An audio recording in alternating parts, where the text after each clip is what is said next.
Welcome back to T talks. Law കോളേജിലെ അടിയും നമ്മൾ കണ്ടു, KSRTC ബസ്സിലെ അടിയും കണ്ടു. പക്ഷെ നമ്മുടെ അമ്മയിലെ അടിയുണ്ടല്ലോ, അതൊരു ഒന്നൊന്നര അടിയാണ്. അതെ, സംഭവം വേറൊന്നുമല്ല, മലയാള സിനിമയിലെ താരസംഘടനയായ അമ്മയിൽ വീണ്ടും പുകിലോട് പുകിൽ. സിനിമയിലെ തല്ലും പിടിയും കണ്ട് നമ്മൾ കൈയടിക്കാറുണ്ട് അല്ലെ? എന്നാൽ മലയാള സിനിമയിൽ യഥാർത്ഥ തിയേറ്റർ അനുഭവം നടക്കുന്നത് തിയേറ്ററുകളിലല്ല, മറിച്ച് നമ്മുടെ സ്വന്തം അമ്മ സംഘടനയ്ക്കുള്ളിലാണ്. സംഭവം ലളിതമാണ്. അൻസിബ ജോയിന്റ് സെക്രട്ടറി സ്ഥാനം രാജിവെച്ചു.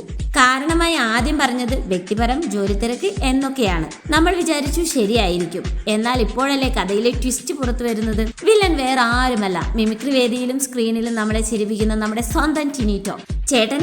അവിഹിത കഥകൾ ഉണ്ടാക്കി പരത്തുന്നു, പോരാത്തതിന് ജിഹാദി എന്ന് വിളിച്ച് വർഗീയമായി അധിക്ഷേപിക്കുന്നു എന്നൊക്കെയാണ് ആരോപണം. അതിന് ടിനിറ്റോം ചേട്ടൻ പറയുന്ന മറുപടി അതിലും കോമഡി. എനിക്ക് ഒരുപാട് മുസ്ലിം സുഹൃത്തുക്കളുണ്ട്, അതുകൊണ്ട് ഞാൻ അങ്ങനെ പറയില്ല. പിന്നെ സ്റ്റേജ് ഷോ ചെയ്യുമ്പോൾ നമ്മൾ സുഹൃത്തുക്കൾ തമ്മിൽ അങ്ങോട്ടും ഇങ്ങോട്ടും ചീത്ത വിളിക്കാറുണ്ട്, അതൊക്കെ സാധാരണയാണ്. എന്തൊരു ന്യായീകരണം അല്ലേ?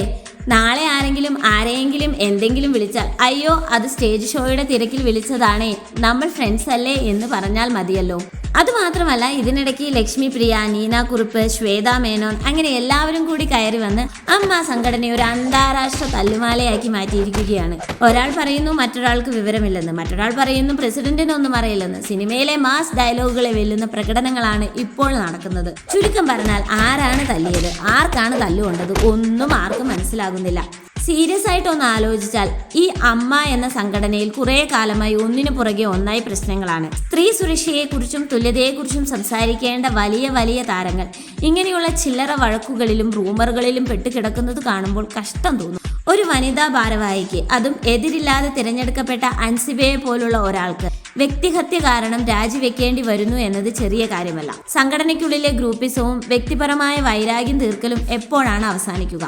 ഒരു കലാകാരിക്ക് തന്റെ നിലപാടുകൾ തുറന്നു പറഞ്ഞതിന്റെ പേരിൽ അല്ലെങ്കിൽ സ്വന്തം വ്യക്തിത്വത്തിന്റെ പേരിൽ രാജിവെച്ച് പുറത്തു പോകേണ്ടി വരുന്നത് ഒരു നല്ല പ്രവണതയല്ല. മലയാള സിനിമയിലെ ഈ അണിയറ നാടകങ്ങൾ എന്നാണ് അവസാനിക്കുക? എന്താണ് നിങ്ങളുടെ അഭിപ്രായം? താഴെ കമന്റ് ചെയ്യൂ. അടുത്ത വീഡിയോയുമായി നമുക്ക് വീണ്ടും കാണാം. ബൈ.